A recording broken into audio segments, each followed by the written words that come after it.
సుమన్ టీవీలో మీ personal and business promotions కోసం కింది నెంబర్కి కాంటాక్ట్ చేయండి.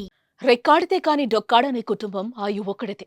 పెయింటింగ్ పనికి వెళ్తూ కుటుంబాన్ని పోషిస్తున్న ఆ యువకుడికి ముగ్గురు ఆడకూతుర్లే.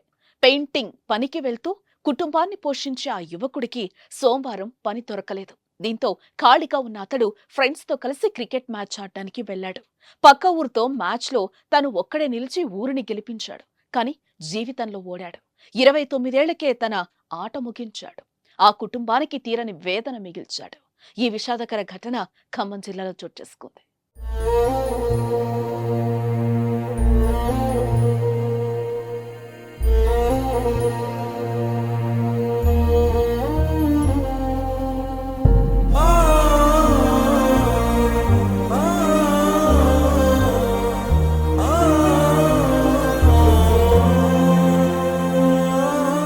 ఖమ్మం జిల్లా చింతకాని మండలం రైల్వే కాలనీకి చెందిన కొప్పూరి నాగార్జున అనే యువకుడు వృత్తిరీత్యా పెయింటర్.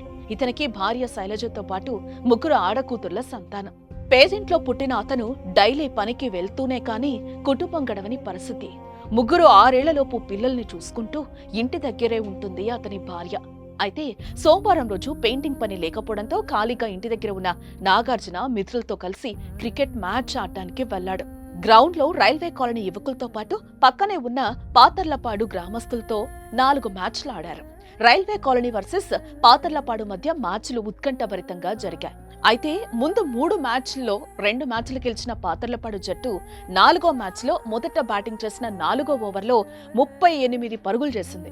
39 పరుగుల విజయ లక్ష్యంతో బరిలో దిగిన రైల్వే కాలనీ జట్టు 10 పరుగులకే 2 వికెట్లు కోల్పోయి కష్టాల్లో పడింది. అప్పుడు బ్యాటింగ్ వచ్చిన నాగార్జున 4 సిక్సర్లు 2 ఫోర్లతో ఇంకా 4 బంతులు మిగిలి ఉండగానే తమ జట్టును గెలిపించాడు. ఊరు పరువు నిలిపాడు. కానీ ఊహించని రీతిలో ప్రాణాలు విడిచాడు. అందరూ గెలుపు సంబరాలు చేసుకుంటూ ఉండగా అస్వస్థకు గురైన నాగార్జునను తోటి ఆటగాళ్లంతా స్థానిక గ్రామీణ వైద్యశాలకు తీసుకెళ్లి టాబ్లెట్ కూడా ఇప్పించారు. కానీ మాయదారి గుండెపోటు మళ్లీ వచ్చింది. మిత్రులు అంబులెన్స్ కి కాల్ చేయగా రావటం ఆలస్యం కావడంతో అందుబాటులో ఉన్న వాహనంలో ఖమ్మం తీసుకెళ్తూ ఉండగా కన్నుమూశాడు. అప్పటి వరకు తమతో ఆనందంగా ఆడిపాడిన నాగార్జున అంతలోనే ప్రాణాలు వదలటం ఆ ఆటగాళ్లు తట్టుకోలేకపోయారు. విషయం తెలిసిన భార్య కుప్పకూలింది. ముగ్గురు ఆడకూతుర్లతో తాను బతికేది ఎలా అంటూ ఆమె ఏడ్చిన తీరు ప్రతి ఒక్కరితో కన్నీరు పెట్టిస్తోంది. అసలే పేద కుటుంబం, పసిపిల్లలతో ఎలా బతికేది అంటూ ఆమె రోధిస్తుంటే ఓదార్చటం ఎవరి వల్ల కావటం లేదు.